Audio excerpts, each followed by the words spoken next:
Today on the 10-12 podcast, BYU softball head coach Gordon Eakin joins us to talk about whether or not the Big 12 screwed them in their conference schedule. Plus, Iowa State and Cycloneer great Lea Nelson and Eric Lopez are here to talk about Team of the Week, Player of the Week, and look ahead to the absolutely incredible softball schedule this weekend. This podcast is part of the Sports Social Podcast Network.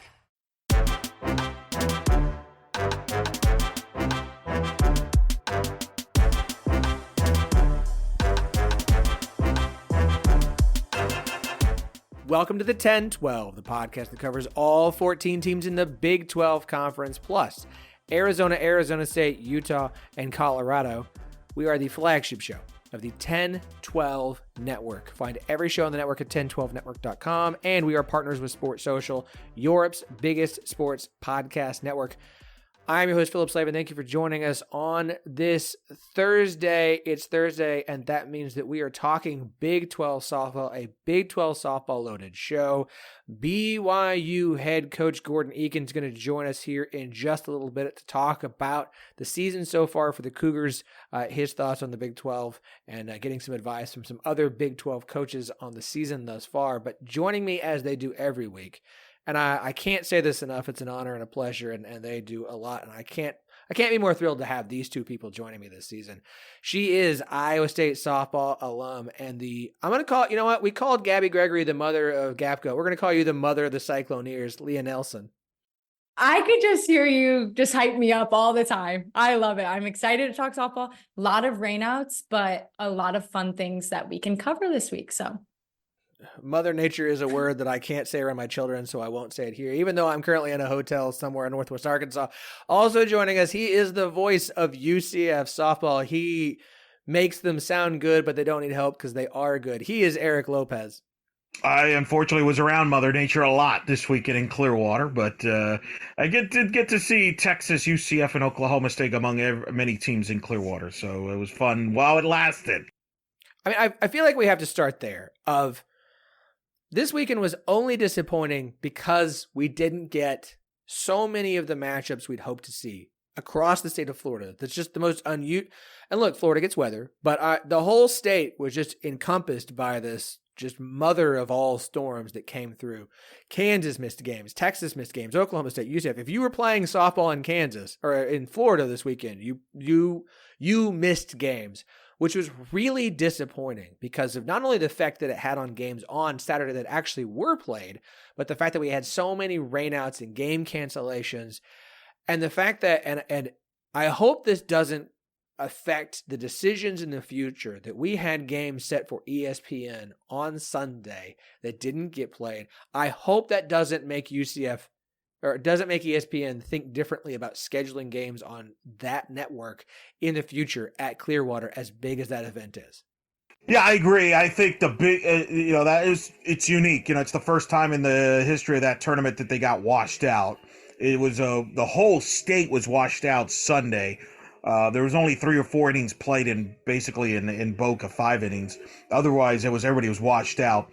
I think the big takeaway, though, from Clearwater, and I discussed this on the In the Circle podcast, I think there were some teams there that were okay with this tournament ending. There were some disgruntled people there about the ball, feeling a little different. Lea, you could maybe discuss this since you're the one that played of the three of us, but there was a lot of chatter about the ball being a little different than all the other balls in other tournaments, and that may have contributed to some of the numbers we saw offensively in Clearwater. That was certainly a lot of chatter about that. So there was a lot of rumblings about that, as well as some of the scheduling. But, nonetheless, we saw an offensive explosion. And certainly, I don't know if it matters what ball it is right now. Texas seems to be swinging it pretty well as anybody in the country, Lea. But I don't know. You played, Lea. How much of a factor is it if the ball's maybe a little different in the tournament, like some people were telling me in Clearwater, than other tournaments, that they think that may have contributed to some of the offense we saw in Clearwater? Yeah, it's funny because it seems like such a little difference, but people pick it up really quickly. And I mean, we saw at Clearwater how insane the scoring was. I don't know, some games had like 30 plus runs. But at the end of the day, I just don't even like the little rumblings of that, because like you said, Texas is killing it. Georgia's killing it. These teams deserve to hit these home runs and have these high scoring games. So, I mean, hopefully it continues like this because I don't know. It was enjoyable to watch. Clearly you weren't a pitcher. No, and that's the other thing. I was just an outfielder, pinch runner. Ball didn't have a whole lot to do. Just catch it, throw it back in. What was it? The stats for Thursday, Friday games that were played this year, 271 runs in 19 games in Clearwater. The next closest was 2020 with 177. That's almost 100 more runs in the first two days of action in Clearwater. Amanda Scarborough, guest of last week's show, sharing that on Twitter. It is an insane amount. It's hard not to, like, I feel like the ball is obviously going to play a factor if it's different, but you have so much experience coming back from a hitting standpoint. You have so many new pitchers. Like, it feels like, to put a perfect analogy on the weekend, a perfect storm of situation that led to just this insane offensive outbreak that I have a hard time saying was because of one thing. Validity to the players, if they're saying this is the issue we had or this was the issue we had, they're the ones on the field. They're the ones that know. But it does feel like just this culmination of a lot of different things impacting the weekend. That unfortunately, I mean, based off that pace of play, the number of ones that could have been scored might have been just in a historically ridiculous number. And think about Georgia. They purposely ran themselves out of an inning to get the game in because they knew the weather was going to be bad on Saturday, so they could have scored more than 20 on Florida State. I'm not saying that was the only reason some of the people were saying. Some people were complaining about the strike zone maybe being a little tight on that, as Leah's nodding her head. Again, I'm just a messenger. It was amazing how many people would stop me and well, say hi and then complain about what we're saying and they come up with their theories. So it was interesting chatter there. It was super packed again, which is incredible, except that facility just right, that tournament is too big, is bigger than that actual facility. And ideally that would be a bigger upgrade facility-wise. We don't have that in Clearwater, but I was impressed. A ton of Oklahoma State fans made the trip. I was blown away by it. I don't know how it came off on the broadcast, but there were a lot of Cowgirl fans tremendously that stood out. A lot of Texas fans. I mean, all these fans from different teams came out in droves, but certainly Oklahoma State, Texas, I thought was among the best in that tournament, as well as Florida State, UCF, of course, UCLA, usually LSU, but Oak State, man, they were everywhere, and why not? They're spending a good time in Florida as we speak.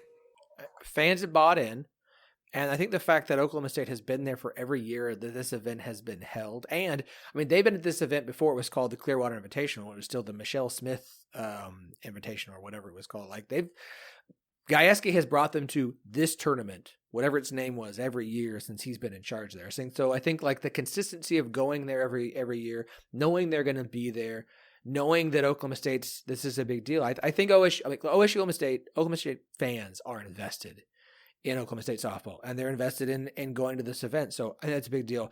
I'm glad you go to Oklahoma State because that does lead us to a perfect transition to, because of the rain out, because the rain wouldn't go away, it did lead to something that was really cool that happened on Monday night. Oklahoma State went to Florida Monday night, beat Florida 3-0. Here's what's wild about this story. Oklahoma State and Florida both getting games that were rained out this weekend, losing games. Oklahoma State head coach Kenny Gajewski texted his friend and former boss Tim Walton, who's the head coach at Florida, 2:38 on Sunday afternoon. Part of the text, of course, reading, wanted to see if you would have any interest in playing tomorrow. Tomorrow, of course, being Monday. According to Tim Walton, he tweeted this out, by 3:40, so just an hour and 2 minutes, they had 3 umpires ready. By 5:40, the game was set. And by 9:30 a.m. on Monday, they had the top 25 matchup set to appear on SEC+. So 27 hours and 24 minutes after Coach Gajewski texted Coach Walton, Oklahoma State and Florida took the field for an absolute gem of a pitcher's duel. I want to shout out Lexi Kilfoyle, because I texted with you guys, and I've kind of hinted it on Twitter, but I didn't want to. I don't like going on Twitter and calling out players. I don't like doing it. It's not the kind of person I am. But she struggled some in Clearwater. And look, she got put in a bad situation against Georgia, gave up the game tying and then eventually game winning runs. Put in a bad situation with the rain coming in the 7th inning against LSU to lose that game where they had a 6-5 lead going into the final inning. She came in and put, just the absolute performance you expected by Oklahoma State fans of Lexi Kilfoyle, Oklahoma State. 3 hit, no runs giving up. Oklahoma State, to go after losing the games they lost, to go straight to Florida because they're there all week. They're staying in Florida. They're playing Stetson on Thursday or a Wednesday before they go to USF's tournament this weekend. So they're staying in Florida this week to go to Gainesville last second, get that game at Florida, and to get that 3-0 win. For OSU and for OSU fans and for the Big 12, that was a huge to get that game, huge to get that win. And from Kilfoyle, I think that's one of the best performances I've ever seen from her on the mound. Might be her best one. And there's a great story there with Lexi in that when she in high school, she was doing her recruiting visits to Florida. She told me when I talked to her on the podcast, you know who was the person at Florida that gave her the tour of Florida? It was Kenny Gajewski when he was the assistant at Florida. And she remembered that when she entered the transfer portal and thought about Kenny from that standpoint. So there's a full circle moment for her. This is her homecoming. She's from the state of Florida. Her family's coming, making all these trips. So you wonder if maybe she put a little extra pressure on herself in Clearwater. Not to mention the circumstances around it was not favorable. She's asking they're asking a big role of her to close some games out. It's very young in the season. So that was a dominant performance against Florida. And that might be the performance that we look back and say, this is where she takes off the rest of the year. I spoke to Kenny Gajewski, who let's hope he makes it throughout the whole week at Florida. He is expecting to be a father here very shortly. So he might be due to make a trip. We'll see if the kid can stay a little longer. But nonetheless, I think he really likes this group a lot. And if you watch him play, they made some young mistakes, I think, in some of the losses you described. But overall, I think they're ahead of schedule playing the way they are young. I think they're only going to get better as the year goes on. Godwin hit the home run off Rothrock. She's a top 10 player recruit. I think people now realize, Kenny got this rap about, he's just a transfer guy. He's just going to bring transfer guys. We're seeing that he can recruit high school players as well. He's got some talented youngsters on that roster. And I actually think if you're Oklahoma State, I'm encouraged despite some of the results. I think they're ahead of schedule and only I think they're ahead of schedule where I thought they would be at this point. I'm so glad we're talking about this because Lexi Kilfoyle, she could have easily dug herself into a hole. Those games are tough. When you're a pitcher, you automatically feel like the whole game's on your back. And so losing those close games, she was probably feeling it. And for her to come out, throw a 3-hit game, pretty incredible. And also, guys, Oklahoma State fans are insane. I'm not surprised at all to hear you, Eric, say that they came out to Florida Clearwater Invitational because they are crazy. Every time we played there, I'm not kidding you, they're chirping in the back of your head. They're looking up all of your stats, all of your information. They are crazy, but I live for that. I love it. I think Oklahoma State fans are some of the best. So glad we're clearing this all up, talking about it. It's more fun when they do it to others than to you, right, Leah? Honestly, I kind of loved it. I had some of my best friends come in for the outfield and they're like, man, how did they know I was dating so-and-so? Or how did they know about my grandma or blah, blah, blah. And I'm like, wait, I want to feel that. Last year, went back there and they're talking to me about West Virginia baseball. They were giving me score updates. I was like, it was so hard for me to not turn around and talk to them and laugh. But yeah, I bet it could get into some people's head, but I thought it was hilarious. She's right. I sat right in the middle of a lot of Oklahoma State fans. I was there for the Wisconsin game on one of the games, and they know everything. They knew my voice. They recognized my voice. Like, hey, I know we enjoy your podcast there. They brought up this podcast. They told me, hey, make sure Phillips calms down. It's gonna be fun. like, whoa, hey, so they listen to everything, man. I'm just saying, they're into it. It's great. OSU fans. Trust me, I'm an OSU fan. I love it. Okay. Good to know. All right. So moving forward, let's talk about last week. We pick a team of the week. Everyone can bring their candidate to the table. We'll decide whoever our team of the week here is on the show. But we want this opportunity to also shout out some teams who had some incredible weeks. Eric, I'm going to let you go first here. Who is the team that impressed you the most in the Big 12 this past weekend? I know it's a broken record, but I got to go Texas, seeing them live, beating Tennessee, and winning in different ways. Beating Tennessee with pitching, beating Stanford with offense.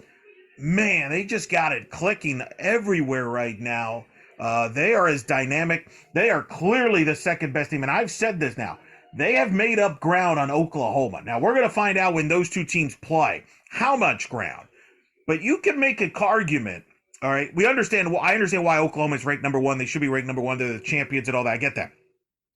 You cannot tell me there's a team in the country that has a better resume in the first 2 weeks than Texas. What they've done, not only who they've beaten, but how they've beaten these teams. It's been impressive, and Mike White's going to keep challenging themselves with this weekend with this major tournament. But just seeing them live, wow! You could see the impact of Mike White and his staff and the recruiting now starting to kick in. Remember, these are freshmen, sophomores are really their best players right now. I mean, this is a team that's intact for the next few years, and I think they're going to be a legitimate national title contender, not just in the next few years, but I think they're a national title contender this year. I think that's a great candidate to submit here. Leah, who do you have? Well, I have to go with my Cyclones. I know we talked about how they needed to go 5-0 and they didn't. They went 4-1. But from, a recent grad, a player, they were down 4 of their games over the weekend, and they came back and won. And I mean, they were down. We were down to as if I'm still on the team. That's what it feels like. They were down to the last strike, the last out, and Alicia Ranches hit a home run, went into extras, won their game. I don't know. Last year, this would have never happened. They would have gotten down, lost every single one of those games, and just to see them be able to fight again. These are teams they should have won. They should have beat by a lot, but a win is a win. It's a tick in the win column. That's all they need. Whether it's pretty ugly, I don't really care. I'm just really proud of them. I think it's a confidence booster. I think we'll see a lot more, elevation, increase in their play in these next couple of weeks. I'm just stoked. I think it was a solid outing for them in confidence boosting wise. So take it as you will. No, I think I would say it's a great candidate. I'm gonna pitch 2 more. We don't talk about Oklahoma much, and it's not because we don't like Oklahoma. It's because when you're on a 60+ win streak and you go to a weekend where you don't face a ranked team, it's hard to find things to talk about for Oklahoma. But they remain undefeated. I'm going to share some stats of Oklahoma through the first 9 games of this season versus the first 9 games of last season to kind of show some comparison. 9-0 this season versus 8-1 last year. Obviously, they lost to Baylor last year, the only loss of the season. 6 shutouts this year versus 6 shutouts last year. 14 home runs this year versus 10 home runs last year. 67 runs scored versus 73 runs scored. So a slight dip there. 7 runs allowed this year. 9 runs allowed last year. And then they've won 4 by run rule this year, 5 by run rule last year. So the point here is that Oklahoma hasn't lost the pace. They are just as good so far, it seems, this year versus last year. Again, they're 2-0 versus top 25 teams. They haven't had a lot of games against teams that you would think would really challenge Oklahoma. We'll talk about this weekend coming up, but they've got another opportunity this weekend. But it's not like Oklahoma's fallen off. So we gotta give OU a shout out. The other team I want to shout out here, I'm gonna pitch one more, and that's Houston. They went 6-0 on the weekend. We said last week, it is impressive when you go 5-0. I don't care who you play. And look, we can quibble over who Houston beat if anybody wants to. That's fine. They didn't beat anybody I think will fall better than a quad 4 victory this weekend. Based off of finishing RPI last year, all 6 were quad 4 wins. They're not going to mean much on the resume outside of you went 6-0. But last year's team doesn't win all 6. To Leah's point about Iowa State, I don't think they go 6-0 last year. They went 6-0 this year. So far in the season, 10-1 record, 5 run rule wins, 94 runs scored, and this is the best 11-game start since the 2008 season when they went 11-0. So I want to shout out Houston and Coach Kristen Vaselli. Again, the competition hasn't been incredible, but this is the kind of start you would like to have. They've got a big weekend upcoming. All of that said, it's hard not to say Texas when you beat both Tennessee and Stanford and what was an abbreviated weekend because of the weather. But when you knock off Tennessee and Stanford, who at the time were number 2 and number 4 in the country, I don't know how you don't pick Texas again for Team of the Week. I would have to agree. I just love adding a couple other teams, because it seems like we're going to be saying Texas and Texas players for player of the week after week if they continue on this route. So lots of teams deserve an opportunity for praise. We're going to praise as many as we can. But I think Eric, you agree? Obviously, Eric pitched Texas. So I think we all agree Texas is the team of the week. All right. Player of the week. Leah, I'll let you go first here. Who is your candidate for player of the week in the Big 12? I'm just going to stick with some Iowa State love this episode. I'm going to have to go with my dear friend, Angelina Allen, Mo Money. She killed it. I mean, I'm just going to read some stats off. 11 for 19, batting average 579, 4 doubles, 3 home runs, 10 RBIs. She had an in the park home run. First since 2017 for Iowa State. I think I love it. That's amazing. She's just killing it. She's such a strong leader. I mean, you guys, everyone loves Mo when they run into her. She's the sweetest person, most hardworking person, so deserving. She was Cyclone Club Athlete of the Week. I know it's not Big 12, but still a huge accomplishment. So creds to her. Love her, miss her, proud of her. Love that entry. Love it. I had her on my list as well. So we are in agreement on Angelina Allen. Eric, who is your candidate for player of the week? I'm going to go a little different because this is not a Texas podcast. You can certainly pick a Texas or Oklahoma player, but I'm going to go Jada Cody, UCF. 4 for 5 in the win over Clemson, setting the tone on a historic night for UCF. It scored 21 runs on Wisconsin in 6 innings. To put that in perspective, the last time UCF scored 20 runs on someone was 2003. Softball was not on my radar at that point. I was not covering softball back then. The Knights scored a school record 25 hits. She hit a solo homer to lead off the game to move herself into second place all time in home runs at UCF behind only Stephanie Best. She led that incredible offensive performance in a win over Wisconsin. The Knights outscored the Badgers 13-1 the last 3 innings in that game. Pretty good win there and the tone was set by Jada Cody. I watched that game. It was absolutely an incredible game. I'm trying to remember who had it was not a bat flip. It was a bat toss. I would have liked to flip. I enjoy a good bat flip. That was Shannon Doherty. Who crushed the ball in the missile there. I mean, they just kept putting the runs on at the end. Look, as an OSU fan and a Sam Shaw fan, I love a good bat flip, and I would be happy if more softball players felt the need to do so after a bomb of a home run like Doherty hit. So I completely understand that one. Well, and there was some trash talking from both teams during that game. And let's just say that was UCF made sure to put an exclamation point on that. Leah can relate as being a player on the field, and somebody starts talking about going back and forth. It gets a little intense, and UCF had the last word on that one. I love a good chirpy game, so. I don't envision you as a chippy, chatter. Are you kidding, Eric? Trash talker? I was the chirpiest of the chirpers. I think the Big 12 coaches knew who at least Glenn Moore did, Coach Glenn. I would do my research. I told Coach Glenn that I'd see him at Thanksgiving dinner one time because he had like a son that was around our age on the football team or something. I did my research. I was chirping.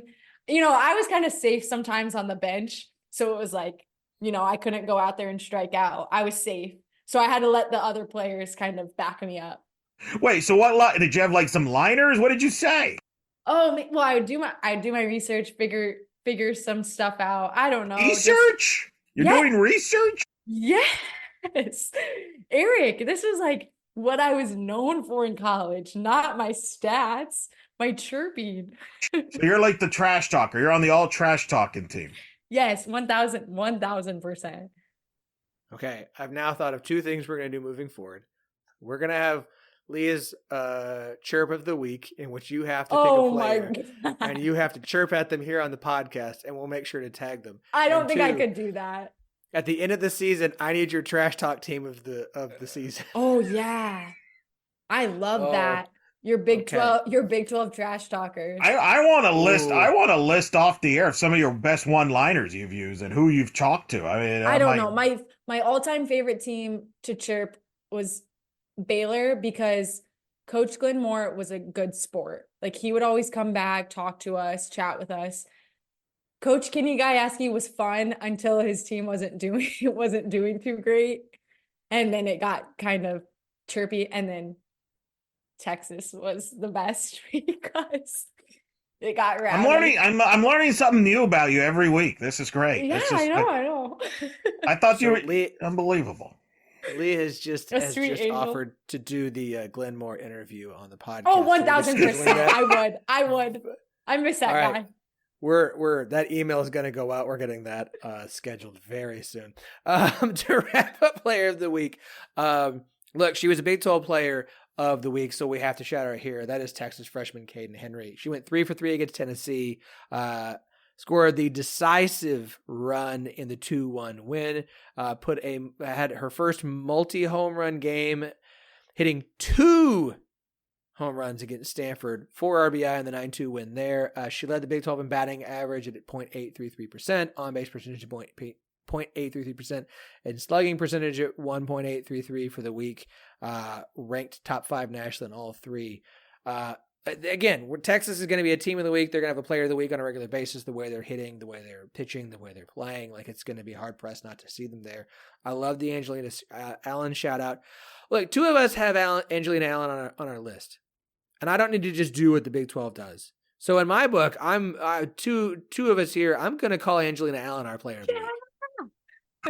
Eric, I'm fine with it. I mean, I just wanted to throw more names into the pot. Yeah, right, but I'm perfectly good without what she's done. That's tremendous.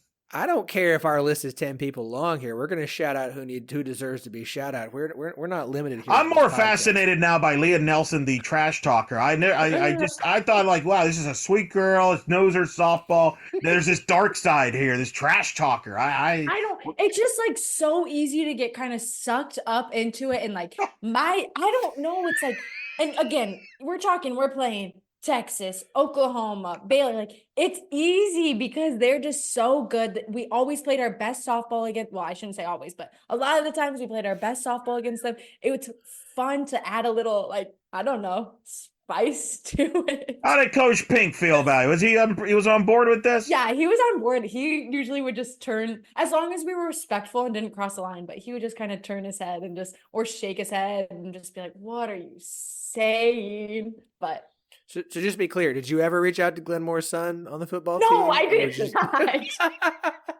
It was strictly research. All right. That email's going out this week. We're getting that scheduled. Okay. We have a full slate of games this coming weekend. A lot. Hopefully none that will get canceled, but a lot to keep an eye on. As I mentioned, Oklahoma is going to have their next ranked opponent. They got Mississippi State on Friday. Baylor in Oklahoma are all out at Mary Nutter, as is BYU. Leah, let's you go first here. We got a full slate, but I'm curious, what is the one game this weekend you've got your eye on? Yeah, I'm really looking forward to Houston versus LSU. I mean, you just talked about how Houston's coming out. I mean, they're 10-1 on the season, but like you said, the teams they're playing aren't these top 25 teams, and this is probably their first matchup that's going to be a really a big test to see how they're playing. But if they're, playing as like they are now, I think they might put up a good fight. So I'm excited just to see how they're gonna do against LSU. Eric, what's your pick? Well, I agree with Leah's good. It's a good pick. I think we're gonna learn a lot about Houston in that this weekend. Now, I mean, this is a test weekend for them, so we'll learn how much progress they've made. I'm gonna go UCF. Mary Nutter, but I'll pick one game because of a good storyline. They're going to play Oregon in this tournament, even though that's not the marquee game. They got Tennessee, Missouri, Mississippi State, Oregon. They're all ranked. This is a big week for UCF. We're going to learn a lot about the Knights and where they're in the Big 12 mix. But I'm going to bring up the Oregon game for a reason. UCF has a player named Sierra Humphreys, their freshman, who's probably going to be the future of that program. Her older sister, KK Humphreys, plays at Oregon. That's how this matchup got set up at Mary Nutter, was because of the sisters playing on the field for the first time head-to-head. It's a big game for both sides. The Ducks are coming off a rough weekend out west. There's high expectations in Eugene and high expectations in Orlando for UCF. The UCF lost 3 games in Clearwater. This is a big resume week for the Knights out west. You could take your pick on those games. I'm going to go with Oregon because of the family affair, but they got Tennessee, Missouri, Mississippi State highlighting that slate. That is no team in the country, I don't think, has as tough of a schedule this week as UCF does out west. Yeah. it's almost like because of the games they had canceled, it puts that much more on this weekend for UCF, and it is an absolute. I don't think anybody and Marynetter's got a bunch of teams, and the schedules are very like BYU's schedule at Marynetter doesn't look anything like OU's or UCF's does, but it is absolutely loaded. I'll shout out a couple. Baylor's got Oregon as well. They're out at Marynetter. They've also going to play Notre Dame. Those are both on Thursday. They've got UCLA and Missouri on Saturday. Both of those in the evening. They got two straight night games Thursday and Saturday that are going to be tough for them. I want to shout out some honorable mention games. We talked about Houston. They've got 2 games against LSU. That is going to be huge for them. They've also got a game on Saturday against Boise State, who I think has had a pretty impressive start from the non-Power 5 realm. Like, I think the Mountain West has had an interesting start to the season, but Boise State's had a nice start. This is one of those, like, look, I'm going to be honest. I would not pick Houston to beat LSU in either game. I think LSU is really good. I want to see how Houston performs in those games because that's going to tell us a lot. And if they get a win, I will email Krista Viselli and immediately apologize for saying that they weren't going to win one. I will do that. I'll send her flowers. I'm not kidding, because the RPI win for the Big 12 for her to beat LSU would be incredible. I will do seriously. If Houston beats LSU, I will get the address to send to the office, and I'll send Krista Viselli flowers myself. I have no problem doing that. But I really think this Boise State game is a big opportunity for them to get a win that will help them from an RPI standpoint and help their resume. Because I feel like the Big 12 right now, outside of OU, Texas, and Oklahoma State, the resume from a conference standpoint is okay. We need to get a few more wins that the other teams can hang their hat on to help out from an RPI standpoint. So I look at the kind of the honorable mention games. Iowa State's got a game against Delaware. They got 2 games against Delaware on Friday, Saturday. Who was the favorite to win the conference that they're in? That is Colonial. Thank you. So I think those are a couple interesting games for Iowa State. As I mentioned, Houston, Boise State. Texas Tech's got North Texas on Saturday. North Texas is typically a really good team in the Sun Belt. They're in the American now. Man, welcome to Realignment 2024. It's hard enough to keep track of realignment in the Big 12. I don't need to worry about it. I don't think they were in the Sun Belt. Doesn't matter. But I will say that of the games that I'm just like, I've got this circled, I want to keep an eye on it. Baylor, obviously 0-2 to start the season against Tennessee. They went 3-1 last week, winning the series at Louisiana 2-1, getting the win over McNeese. They've got a bunch of really good games this weekend, as I mentioned, Oregon, Notre Dame, UCLA, Missouri. I'm really intrigued by the Baylor-Missouri game. It's a 10 p.m. Central Time start on Saturday. Missouri has been at an incredible start to the season. The SEC has had an incredible start to the season, period. They have. Like, this is one of those years where thus far through 2 weeks, they're backing up the SEC reputation. Baylor's got plenty of good opportunities, but the game against Missouri is one I look at and go, I want to see them here. I want to see how Baylor looks, because I think Baylor can win some of these games. I think Baylor is good enough to. I want to see how they look against Missouri on Saturday night towards the end of this tournament.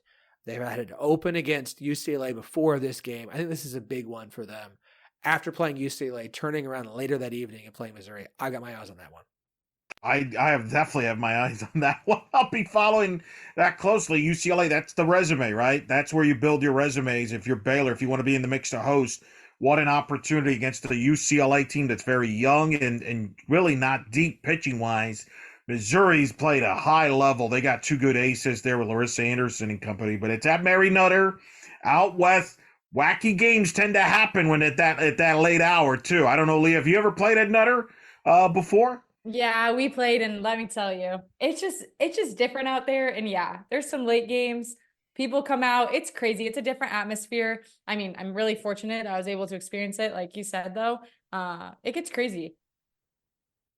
It's going to be big. So it's going to be big for Baylor. Baylor, UCF, both in that tournament. Could really help a big footprint for the Big 12 and make some ground on the SEC from that standpoint, especially that Missouri game. That's a good catch by you. Missouri-Baylor head-to-head. That's a monster game. Late night. Get some caffeine. I mean, I'm usually awake. I don't want to admit that. I tend to stay up too late oftentimes. All right, let's end this on this one. Oklahoma is number one across the board consensus. We can argue about resumes, but last year when they tried to put UCLA over OU, talked about resumes, OU played UCLA and just smoked the ever-living snot out of them. So we're not going to do that. You don't need to give OU any sort of bulletin board material. Not that they need it, but don't give it to them. So Oklahoma's number one consensus, 60-plus game winning streak. It's fine. The argument then comes to Texas versus Georgia, who have both been absolutely incredible to start this season. I'm going to ask you both. Number two right now. Who is the second best team? Who should be number two in the ranking? Should it be Georgia or should it be Texas? Eric. Texas. They have the better resume, better body of work, better pitching right now than Georgia. I saw both of them in Clearwater. I do think those are the second and third best teams in the country right now. I think you got that part right. And I think Texas, like I said, if Oklahoma was not the three-time defending national champions, you could make a case for Texas being number one. They're not. It is fine. But with the resume and the way they've played on both sides of the ball, Texas to me is clearly should be number two. Yeah, ditto. Literally, to me, Georgia wasn't even in my mind as second. I mean, don't get me wrong. They're an unreal team. They're great. They deserve to be up there. But I was just always thinking Texas, Texas, Texas. And so that Georgia's even in that conversation, like Eric said, Texas has a way better resume, better pitching. I just think they're number two in a story. But then I could say Oklahoma, Texas, Georgia, and then there's a little bit of gap with everyone else. It just seems like they're playing some unreal softball right now. I can't wait based off resumes when RPI finally drops and Texas is above Oklahoma because it doesn't care about previous national championships, and Oklahoma fans are going to lose their mind like OU, like the RPI is some sort of like human selected thing. They're going to lose it and it's going to be hilarious drama for a whole week. And I can't wait. I can't wait. Oh, it's coming. It's coming. And listen, I picked Georgia to play for the national title before the season. So I like Georgia a lot too, but got to tip your cap to Texas, what they're doing in their schedule. And it's not going to get easier. We haven't even brought up the fact they got Stanford and Baylor coming up this week. I mean, not Baylor. They got Stanford and Louisiana this weekend at home. They're not slowing down on the resume there. I mean, we've seen them beat Stanford. I was ready to pick that one. That we've seen them beat Stanford. It'll be interesting to see them play again. And I think Louisiana is a solid team. So great weekend for Texas. It's a great weekend of softball all around. Make sure you got your ESPN Plus. You can get Flow Softball. It's the only way to watch Mary Nutter. It's the only reason I ever subscribed to Flow Softball for 1 month a year so I can watch the early season stuff. Because otherwise, how else am I going to watch BYU? I got to watch a little BYU. So this is the time to have it and the reason to have it. So we have Coach Gordon Eakin, BYU, coming up in just a minute. Do yourself a favor. Follow Lea across all of the social media platforms, specifically TikTok. That's where she says that she spends most of her time. Lea, plug all the handles. Yeah, Lea CJ21 on Twitter and Lea CJ12 on TikTok. It could be reversed. Just type it in. That one of those will work. You'll find her. You'll Cyclone ears. Yeah, you'll find her. You'll find me. Eric, you do so much. So plug it all, man.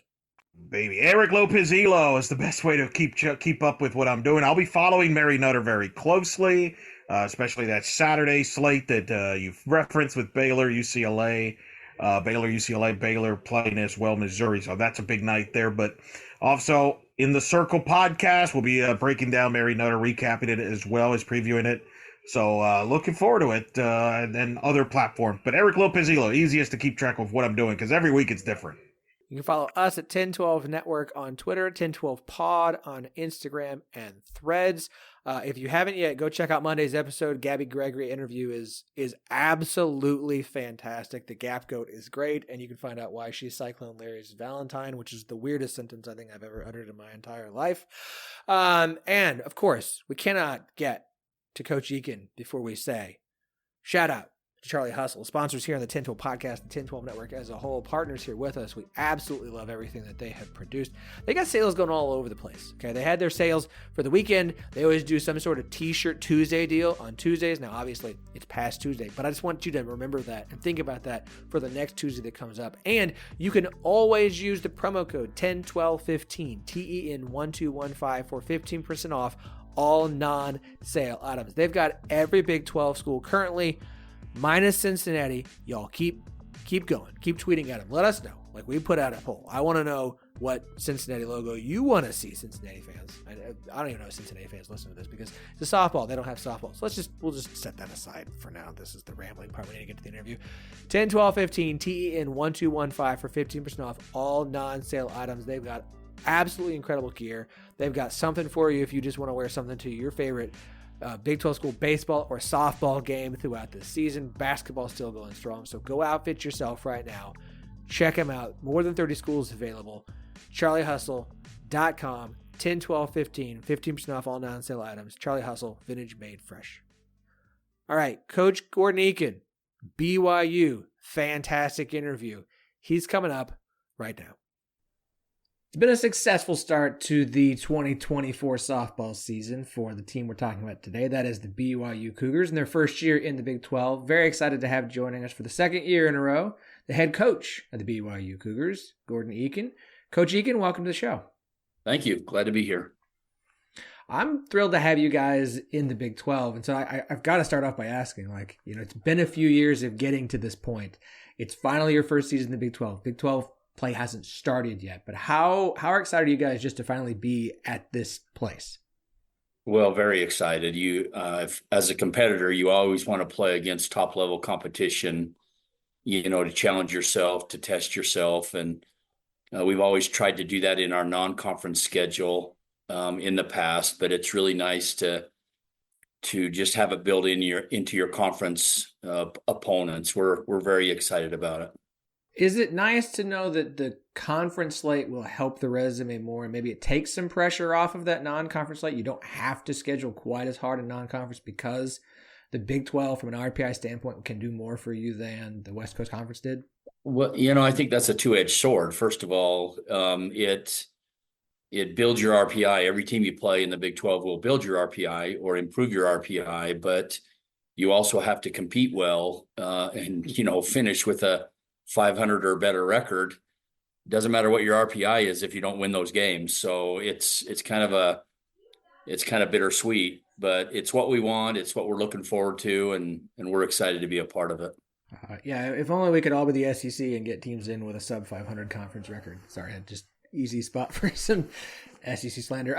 Okay, so let's look at the start of the season. I think you guys have started off really well. You had a 5-0 weekend to start things off. Then you went out to Arizona this past weekend, took a couple of losses. I think you were very competitive in those situations. We talk about how a lot of coaches almost, I don't want to say that they want their team to lose, but they view losses as this opportunity. I think Patty Gassot kind of is one of those key cases of a loss means that she's got something to really drill her team into and hang over their head and kind of use as a motivating factor. How do you view losses for your team and use those to help coach them up for the rest of the season? Well, first of all, I don't like to lose anytime, anywhere. You talk about Patty, she's in a whole different world than we are in the normal softball world. She can use the 1 or 2 or 3 or whatever losses a year as a much different tool than we do. But you learn more from losses than you do from wins. So we'll definitely use the loss to Arizona State and the loss to Virginia Tech, which we've already done, as building opportunities. But as far as hoping we lose, that's just not part of who I am. No. I obviously I don't think anybody wants to lose. It's an interesting mindset to have of we all hate to lose. Nobody wants to lose. You never want to lose a game. You'd love to have a perfect season. It's just, I'm always curious from a coaching standpoint, the mindset of how everyone I think has a different take on how you take that loss and apply it. And so it's interesting to learn from coaches how do you react, and then how do you hope your team reacts to those situations? Yeah, we'll take both of those losses this weekend for an example. Those are 2 games we could have and we feel we should have won. We let them both. The Virginia Tech game didn't really get away from us. That was a hard-fought 2-1 ball game, but it was a defensive mistake on our part that opened the door for them to get their 2 runs. Had we not made that defensive mistake, that would have been a 1-0 ball game. And but that's the type that you can use to specifically shore up your defense in the area that you made the mistake. And we've used that already, and we've talked about it, and we'll do a little bit in practice this weekend in that regard. But the Arizona State game, we started out really well. We lost the lead. We came back and tied it. We lost the lead again. We came back again. And we didn't have the resiliency to continue to overcome what Arizona State was bringing on their home field. And so that's a little bit more difficult to coach, that resiliency, because the ebbs and flows of the game are emotional for every player. And so that was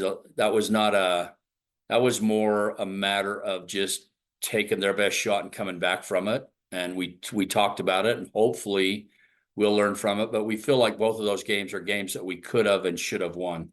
Yeah, again, it was obviously disappointing to lose, but I take away from both those games, if we're looking for a positive from an outside perspective, of those are games you could have won. And so it is an opportunity looking forward with more big games on the horizon to learn from and apply those lessons. And when the opportunity arises again, to apply those and find opportunities for wins that you weren't able to get this past weekend. But again, I still think this is and I think you would probably agree, a successful start to the season so far for BYU. Absolutely. Yeah, absolutely. And one thing we did talk about with Arizona State, the way the game flip-flopped back and forth, and was a kind of an emotional roller coaster, is that's what we expect in the Big 12. We're going to have to, take their best shot and come back from it, and take another shot and come back from it. So it was probably even though we don't like to lose, it was probably a good learning opportunity for what goes on in the Big 12. Yep. I want to talk about the offense for a second. I think it's been great, and you've been getting, hits and runs from all across the lineup. Maddie Bejarano leads the team with a 500 batting average and has a .611 on base percentage. Violet Zavodnik's the top in OPS and leads the team with 3 home runs and slugging percentage. Ailana Agbayani leads the team with 12 runs scored and has yet to be struck out. Knock on wood. Sorry. And Hunter Ava is tops in RPI with 14. It feels like the offense is coming from so many different places, game by game. How good do you feel like this team is offensively? We could be very, very good offensively. I told the team the other day that if we ever, all get clicking at the same time, no one's going to be able to stop us from scoring. And right now we have typically 5 or 6 players per game that are producing, and we have a couple players that I expect to produce have just had a slow start. So I'm very encouraged about our offense, and I think as a couple of them get going and the others stay consistent, I think we'll be formidable offensively as we go forward. It definitely feels like you're going to have a game at some point this season where everybody is just on, and it's going to be kind of fun to watch from an offensive standpoint. Yeah, and we've had some spurts in games that it's been like that. So we're just looking to put together a little run of a complete game or 2 or 3 in a row where everybody's clicking, and just to kind of see what it could be like when that happens. It could be exciting. Your pitching staff has had a solid start to the season, led by Chloe Temples, leads the team with a 2.15 ERA in 29.1 innings and 32 strikeouts, which is very impressive. This is still a fairly young pitching staff for you, though. How do you feel like they've looked to start the year? Actually, I don't know if surprisingly well is the right word for it, but I guess I'm encouraged by how well they've started for as young as they are. Kate Daly, she has really done a great job and been solid for us. And Gianna Mattis, she has had a great game, and then a couple of games where she was definitely a freshman learning the learning curve in Division I, but showed some great upside.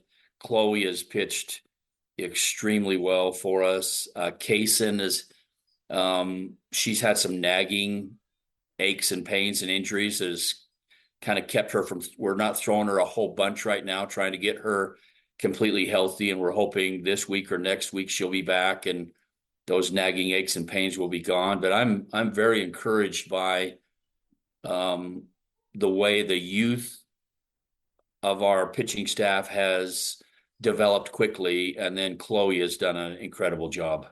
Gone, it feels like, are the days where you can have one absolute star who pitches just about every inning for your team and then some people to fill in. Like, it looks like anymore, like you need 2-3 players. I mean, you watch Oklahoma State and they're doing almost like a baseball lineup where you've got someone for the beginning and someone for the middle and you want to have a closer. How important is depth in pitching for you guys, and how close do you feel like you are to really having that locked down? Yeah, I mean, you're absolutely right. The days of having that number one kid just throw all the innings for you, or maybe a number one and a number two throw all the innings for you, are really dwindling because of the efficiency of offenses and the you can go in and you can scout people a lot more thoroughly now than you could before. But you'll still have a few of those pitchers in the NCAA that can just carry a team, but I would say the majority of the teams are more of a baseball model now than ever before, where you have a starter, a middle, and a closer. I mean, that's very common in this game now. That's the model that we use. We go with analytics and we scout teams and matchups, and we have a plan prior to going into the game, and that's rarely a plan of just throwing pitcher number one for 7 innings. Do you feel like you are able to, with your staff, switch players around? So if we need so-and-so here for closing, whether they can be in the middle reliever for this game, do you feel like you've got the flexibility to move them around as to where they show up in the game? Or do you feel like you're getting more of a set lineup kind of prepared through the non-conference? Well, with your stacking of pitchers, you have what you think's going to work and what strategy you're going to use, but then the flow of every game changes that. It's an ever evolving system. And so against Cal State Fullerton on Saturday, we didn't end, or Chloe wasn't supposed to pitch as many innings as she pitched, but she was doing so well. And with Kaysen's nagging, injuries and pains, we just didn't want to throw Kaysen too much. So we let Chloe go a little bit longer. And then we came with Kaysen, and we probably would have just closed with Kaysen, but again, she was just having that nagging injury problem. And Kate wasn't even in the plan to close with, but it just was a gut feel. And Kate had thrown well the last 2 tournaments, and we put Kate in, and Kate closed Fullerton down. She just did an incredible job. So you have a strategy, you have a plan, and then that plan evolves based on the way the weekend goes. All right, so looking at the Big 12 schedule, which is still a few weeks away, I feel like, I don't want to say the Big 12 did you dirty, but having to go to OU and Texas in the one season you're in the conference with them just feels a little unfair. You should have gotten at least one of them at home. Well, I think you could say the Big 12 did us dirty. I think you could say it, and I think I will say it. And, we go to Oklahoma, Texas, we go to UCF. I mean, it's a pretty Kansas. Those are our 4 road series. It's a pretty daunting schedule on the road, especially with the quality of the teams.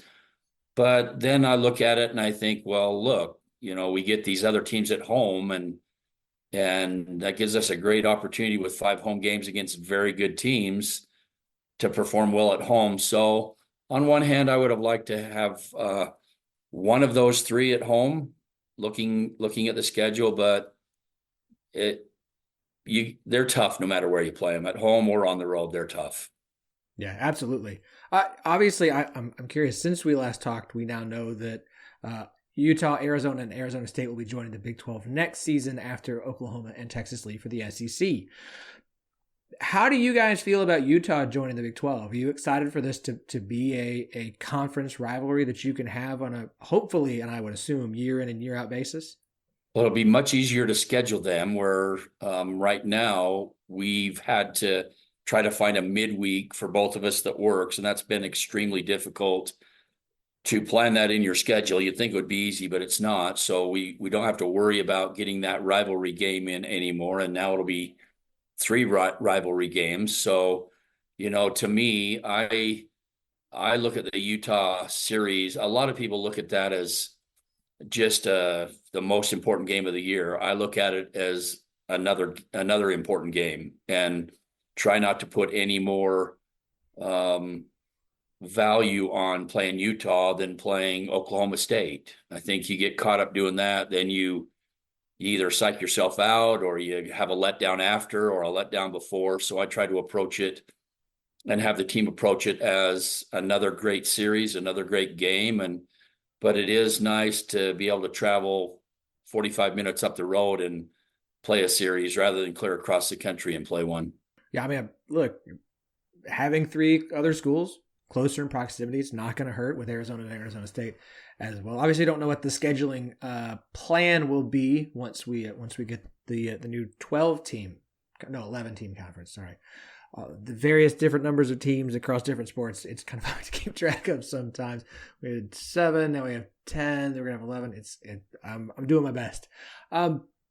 Obviously, this is you guys' first time in Big 12. It's BYU's first time in the Big 12, but you have football who's already taken part, soccer, men's and women's basketball's in the heat of it. Have you talked with any of the other BYU coaches who've already kind of started going through the Big 12 schedule about what that has been like for them? Excuse me. Well, we have not individually to them because obviously they're very busy, but we have coaches meetings every month and we talk a lot about that with those various sports in those coaches meetings about what they've learned and about best practice techniques. And, we have talks about recruiting all the time. So there is a lot of sharing within sports that go on, but it's more through coaches meetings than me individually talking to each coach. Okay. Speaking of, I feel like a lot of the BYU programs so far have exceeded expectations. Soccer was preseason number 1. You can't really exceed number 1, but a lot of the programs so far have been exceeding expectations from preseason. You guys were picked 7th in the Big 12 preseason softball poll. Do you think that BYU softball is going to exceed expectations like some of the other BYU programs? Do you guys feel like you're being doubted as a newcomer that people just aren't as familiar with? No, I don't really feel that way. I don't feel one way or the other with that because there are so many high quality programs in the Big 12. I'm not insulted to be picked 7th, but I know that most of those programs know that we're going to come in and compete with them at a very high level, and each game could go either way. So I wouldn't be surprised. We have the talent and the drive to finish better than 7th, but I don't put a lot of stock in that because you still got to play the games. I mean, I got to ask. Of the Big 12 teams that agree on the schedule, and I know that every game is equal, and we've already talked about, you can't overhype one or the other. Is there a Big 12 team you guys are, or you personally are most excited to face off with this year? No, I would say, I have a lot of close coaching friends in the Big 12, and we've competed against those teams before. We just a couple of years ago played a Big 12 3-game series against Baylor, and the year before that against Iowa State. And so I would say it's pretty much all the same to me, no matter who we're competing against. I think Oklahoma and Texas right now are proving to be the big dogs in the conference for sure. Oklahoma State's, Baylor. I could go through and name them all, but I think right now Oklahoma and Texas are the teams to beat. And so I think the competitiveness in me wants to go in and do well against those teams, but I'm just as psyched to go in and play whoever was picked behind us, 8, 9, whatever, as I am to go play those teams. I'll wrap up on this. You guys are headed to the Mary Nutter this weekend. You've got a very nice 5-game slate with Rutgers, Cal Poly, Long Beach State, UC Riverside, and Bethune-Cookman. How are you guys feeling about this weekend? We're playing well. We're playing good ball, and so we feel good about it. We're hoping to get Kaysen back to full strength. If she's not, we'll limit her time again. But it's nothing serious or structural. It's just a few aches and pains she's got to get through. So we're hoping she's through those this week, and that us limiting her the first 2 weeks has helped her. But if we can get Kaysen back to full strength, we're very optimistic about our entire year and the possibilities of it. But Kaysen is a huge part of that. Well, I've got my 1 month of Flow softball. It's the only time I sign up for Flow is the first month of the season, so I can watch things like the Mary Nutter. So I look forward to watching your team some this weekend, Coach, and I really appreciate your time with us today. Hey, well, thanks for having me.